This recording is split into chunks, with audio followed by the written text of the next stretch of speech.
কালকে সন্ধ্যায় যখন একটু ঘুরতে যাওয়ার জন্য নিচে নামলাম, তখন যে দেখি বাড়িওয়ালার গরুটা এখনও কোরবানি হয় নাই। মানে সে প্রত্যেকবারই ঈদের পরের দিন কোরবানি দেয়, যেমন আজকে কোরবানি দিয়েছে। তো আমি ভাবলাম ওর সাথে একটু সেলফি তুলে নিই। আসলে গরুর কাছে গিয়ে ছবি তোলা বা সেলফি তোলা কোনোভাবে সম্ভব না, কারণ আমি খুবই ভয় পাই।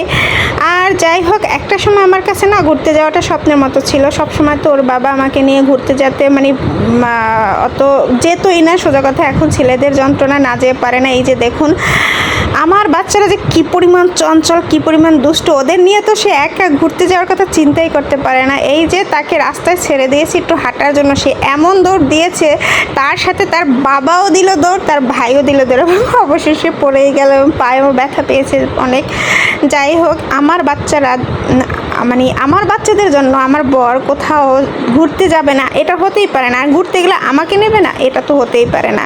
কারণ ওরা যেখানেই যাবে সেখানেই মাকে নিয়ে যেতে হবে, মাকে ছাড়া যাব না। আর ওর বাবাও চিন্তা করতে পারে না যে সে দুটো বাচ্চাকে মেনটেন একা করবে, তাই বাধ্য হয়েই এক প্রকার আমাকে ছাড়া এমনিতে যেতে চায়, এরকম কিছু না। তারপরেও আছে না, মাঝে মাঝে হয়তো অ্যাভয়েড করার ইচ্ছা থাকলেও কোনোভাবে পারে না। কারণ আমার বাচ্চারা তো না তারা আমাকে ছাড়বে, আর সে না তাদের দুজনকে একা মেনটেন করতে পারবে, যার কারণে বাধ্য হয়ে সে আমাকে নিয়ে যায়। যাই হোক, ইদানিং এমনিতেও আসলে আমাদের একসাথে বের হতেই বেশি ভালো লাগে। সেই আগের মতো চিন্তা ভাবধারা নাই। এখন আমরা অনেকটা পরিবর্তন হয়েছি মানসিকতার। এখন মানে একজনের প্রতি আরেকজনের নির্ভরতা বেড়ে যাচ্ছে দিন দিন। এটাই স্বাভাবিক, সংসারে অনেক বছর হয়ে গেলে এটাই হওয়াটা উচিত এবং এটা স্বাভাবিক নিয়ম। যাই হোক, তারপরে আমরা ওখান থেকে আমরা গিয়েছিলাম আমাদের বাসার কাছে নব থিয়েটারে, যে ওখানে যদি ঢোকার সম্ভব হয় তাইলে আর অন্য কোথাও যেতাম না। পরে দেখলাম নব থিয়েটার বন্ধ, যেহেতু ঈদের দিন আসলে অনেক কিছুই বন্ধ থাকবে। তারপরে আমার ছেলে ধরেছিল টগি ওয়ার্ল্ডে যাবে। এখন টগি ওয়ার্ল্ডের ব্যাপারটা কি জানেন, টগি ওয়ার্ল্ডে গেলে তো অনেক বেশি খরচা। আর আমি বলতেছিলাম যে দরকার কি, এত সময়ও ছিল না, যেহেতু রাত 8টার বেশি তখন বেজে গেছে। তখন টগি ওয়ার্ল্ডে গিয়ে কতটুকু সময় বা থাকতে পারতাম। আর এখন টগি ওয়ার্ল্ডের এন্ট্রি ফি অনেক বেশি, অনেক সময় নিয়ে গেলে সেটা ভিন্ন কথা। এত অল্প সময়ের জন্য টগি ওয়ার্ল্ডে যেয়ে আমাদের আসলে পোষাইতো না। তারপর চিন্তা করলাম চলো আমরা অন্য কোথাও যাই। তাই রিক্সা নিয়ে ছুটছি যেখানে আমাদের গন্তব্য যায় পৌঁছায়।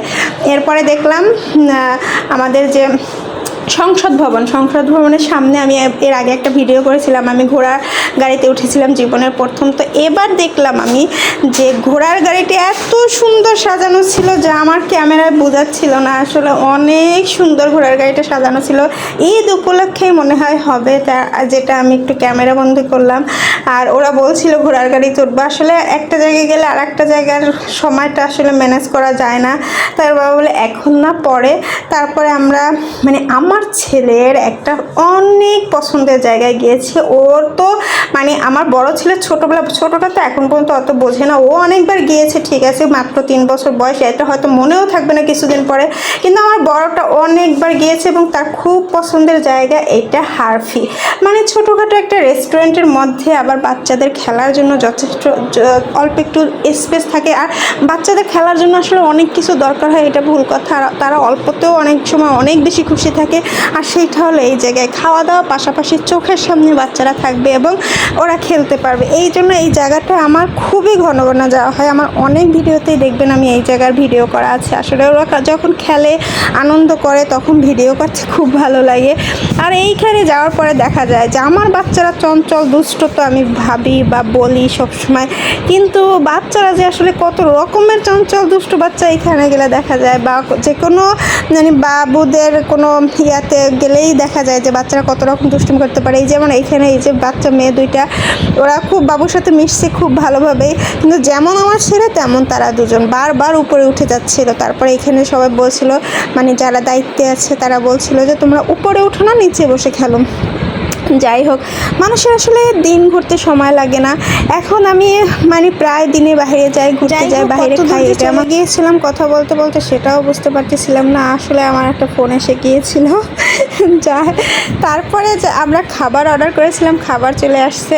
তো এখানে গেলে বিশেষ করে বার্গারটা আমার খাওয়াই হয়, মানে ওদের খাওয়া হয়, আমার না। আমরা আসলে বিকেলে খাবার দাবার খেয়েছি একদম সন্ধ্যার পরে, যার কারণে ওর বাবা তো মাগরিবের পরে খেয়ে তারপর বের হয়েছে। আসলে আমরা বিকেলে এত ক্লান্ত হয়ে গিয়েছিলাম, বিশেষ করে আমি, সে, তারপরে শুয়ে পড়েছিলাম। তো সন্ধ্যার পরে সবাই খেয়ে বের হয়েছে, তো খিদা লাগছিল না একবারও, একটুখানিও। যাই হোক, আর এই যে ছোট্ট একটা মিল্কশেক, আসলে এখানে খাবারের মানে কোয়ালিটি ভালো, কিন্তু প্রাইসটা বেশি নেওয়া হয় আমার কাছে মনে হয়। অতটুকু মিল্কশেক ছিল 229 টাকা। যাই হোক, তারপরেও আমাদের কথা হলো এখানে সব কিছু এক জায়গায় পাওয়া যায়, খাবার, বাচ্চাদের খেলা, মজা। ওরা আসলে ঘন্টাখানেক ছিল, এত আনন্দ করেছে। এর মধ্যে আমার বাচ্চা হঠাৎ করে হাতে কি যেন লাগিয়ে ফেলছে, বলে মা আমি হাত ধুতে যাব। যাই হোক, ওখানে গিয়েও একটু ভিডিও করলাম। মানে আসলে আমরা যারা ভিডিও করি তারা শুধু সুযোগ খুঁজি কখন ভিডিও করব। আর এর মধ্যে চলে আসছে আমার ফেভারিট আইসক্রিম। আমি এখানে গেলে একটা জিনিস খাবোই, সেটা হলো এই আইসক্রিমটা। এই আইসক্রিমটার টেস্ট আসলে অন্য কোনো আইসক্রিমের সাথে আমি মিলাতে পারি না, যার কারণে এই আইসক্রিমটা আমার খুবই ভালো লাগে। তো ওরা যেহেতু কোল্ড ড্রিঙ্কস খেয়েছে, মিল্কশেক খেয়েছে, বার্গার খেয়েছে, ওদের পেটে জায়গা ছিল না, আর ওরা খেতেও চায়নি আইসক্রিম। কিন্তু আমি আইসক্রিম নেওয়ার পরে আমি আর ভাগেই পেলাম না, এ খায় তো সে খায়, তারপরে ভাগাভাগি হয়ে গেছে, আমার আর কপালে জোটে নাই। যাই হোক, তারপরও আলহামদুলিল্লাহ, আল্লাহর কাছে অশেষ শুকরিয়া সব কিছুর জন্য। আর এই যে ভিডিওটা, নিয়ত যদি নেক হয় আর লক্ষ্য যদি সঠিক হয়, সাফল্য আসবেই ইনশাল্লাহ। ইনশাল্লাহ, সত্যি কথা, আমার বরের সাথে আমার সম্পর্ক ভালো হওয়াটা আমার জীবনে অনেক বড় একটা সাফল্য, আলহামদুলিল্লাহ।